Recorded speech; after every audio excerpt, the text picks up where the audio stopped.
ఇప్పుడు మనం రెండో పద్ధతి ప్రాణాయామంలో కపాలభాతి ప్రాణాయామం గురించి తెలుసుకుంటున్నాం. కపాలం అంటే నుదురు, భాతి అంటే కాంతి, తేజం, ప్రకాశం.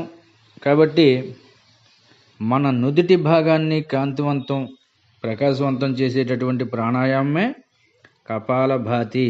ఇది భస్త్రికా ప్రాణాయామం కంటే వేరైంది, కొద్దిగా వేరైందే. భస్త్రికా ప్రాణాయామంలో శ్వాస పీల్చడం, వదలడం, ఇంకా పూరక రేచకాలు ఒకే స్థాయి వేగంతో చేయాలి. ఎంత వేగంగా పీల్చామో అంత వేగంగా వదలడం భస్త్రిక అవుతుంది. కానీ కపాలభాతిలో శ్వాస మండలం అంటే రేచకం బలంగా చేయడానికే ఎక్కువ శ్రద్ధ చూపడం జరుగుతూ ఉంటుంది. కపాలభాతిలో ఉచ్ఛ్వాస క్రియ మామూలు వేగంతో చేయాలి. కానీ నిశ్వాసం అలా చేసేటప్పుడు కడుపు భాగం లోపలకు బయటకు కదలడం జరుగుతూ ఉంటుంది. అలా సాధన చేసేటప్పుడు మూలాధార, స్వాదిష్టాన, మణిపూర చక్రాల మీద ఎక్కువ బలాన్ని ఉంచాలి. కపాలభాతి ప్రాణాయామం చేసేటప్పుడు మీలోని కోపం, దురాశ, అహంకారం, దుస్సాంగత్యం వంటి చెడు లక్షణాలను మీరు వదిలే శ్వాసతో పాటు బయటకు తోసేస్తున్నామని గట్టిగా భావిస్తూ చేయాలి. శారీరక వ్యాధుల్ని కలిగిన వారు ఆ దోషాన్ని లేదా వికారాన్ని, కామం, క్రోధం, లోభం, మోహం, ఈర్ష్య, రాగ, ద్వేషాలు మొదలైన వాటిని అన్నింటినీ కూడా విసర్జిస్తున్నట్లుగా భావిస్తూ రేచకాన్ని చేయాలి.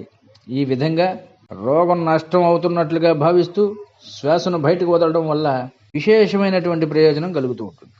కపాలభాతి ప్రాణాయామం యొక్క కాలపరిమితి ఎంత అంటే, ఈ ప్రాణాయామాన్ని రోజు క్రమం తప్పకుండా 1 సెకండుకు ఒకసారి చొప్పున నిర్ణీత సమయంలో చేయండి. కపాలభాతిని నిరంతరాయంగా 1 నిమిషంలో 60 సార్లు, అంటే సెకండ్కి ఒకసారి గాలి పీల్చడం వదలడం, గాలి పీల్చడం వదలడం, ఇలా చేస్తూనే ఉండాలి.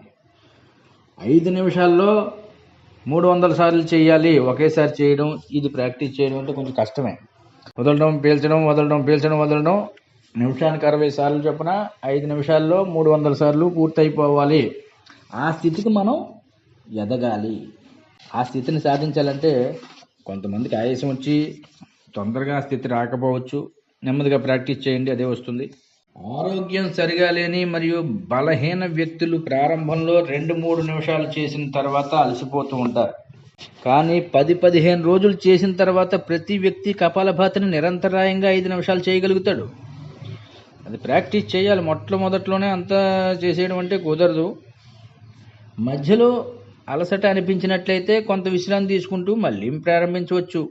2 నెలల సాధన తర్వాత ఒకేసారి విసుగు లేకుండా ఈ ప్రాణాయామాన్ని మీరు 15 నిమిషాల పాటు చేయగలిగేటటువంటి శక్తిని సంపాదించగలుగుతారు. ఆరోగ్యవంతులు మరియు సామాన్య రోగగ్రస్త వ్యక్తులు కపాలభాతిని 15 నిమిషాల వరకు చేయాలని చెప్పేసి ఉంది. 15 నిమిషాల్లో 900 సార్లు కపాలభాతి జరుగుతుంది.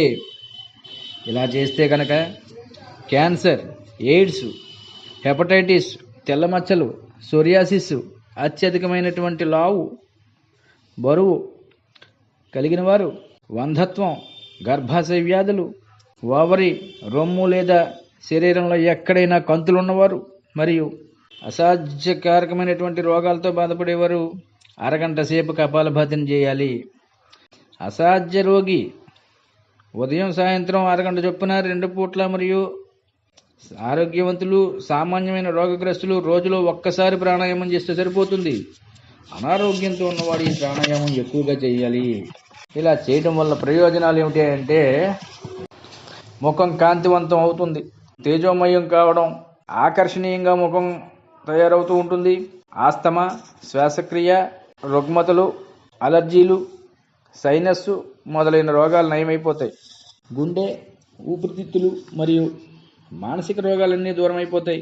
స్థూలకాయం, మధుమేహం, అపానవాయువు, మలబద్ధకం, ఆమ్ల వ్యాధి, కిడ్నీ వ్యాధులు, ప్రోస్టేట్ గ్రంథి వ్యాధులు ఈ ప్రాణాయామం వల్ల నయమైపోతాయి. క్రమం తప్పకుండా ప్రతిరోజు 5 నిమిషాలు సాధన చేస్తే మలబద్ధకం లాంటి ప్రమాదకరమైనటువంటి రోగాలు కూడా నశించిపోతాయి. రక్తంలో మధుమేహం మందులు అవసరం లేకుండానే నియంత్రించడం వీలవుతుంది. శరీరం బరువు 1 నెలలో 4 నుండి 6 కిలోల వరకు తగ్గించుకోవచ్చు. ఇది వీలవుతుంది. గుండె యొక్క రక్తనాళాలు అంటే ఆర్టరీస్, ఈ రక్తనాళాల్లో ఉన్నటువంటి రక్త ప్రసరణలో అడ్లు అంటే బ్లాకేజెస్ అంటారు చూశారు, అవన్నీ కూడా తొలగిపోతూ ఉంటాయి. మానసిక ప్రశాంతత, నిశ్చలత లభిస్తాయి. వ్యతిరేక భావాలు రావు. మనస్సును కృంగదీసేటటువంటి నిరాశ, నిస్పృహలు ఉండవు. శరీర ప్రాణాధార చక్రాలు శుద్ధైపోతాయి. ఆ పవిత్ర దివ్య శక్తితో చైతన్యవంతం అయిపోతాయి. గర్భాశయంలోని అవయవాలు మరింత సమర్థవంతంగా పనిచేస్తాయి. దీనివల్ల ఆస్తమా, శ్వాసక్రియ, రుగ్మతలు, అపానవాయువు, ప్లీహ, ఆంత్ర, ప్రోస్టేట్ మరియు కిడ్నీ సంబంధమైన రోగాలన్నీ కూడా నయమైపోతాయి. అనేక ఇతర యోగాసనాల ద్వారా పొందలేనటువంటి ప్రయోజనాలన్నీ కూడా ఈ ప్రాణాయామం ద్వారా పొందవచ్చును. ఇది ప్రేగులను శుభ్రపరిచి జీర్ణశక్తిని మెరుగుపరుస్తూ ఉంటుంది. ఇది చాలా ఉత్తమమైనటువంటి సాధన. స్వస్తి. ఇక 3వ పద్ధతి గురించి తర్వాత చెప్పుకుందాం.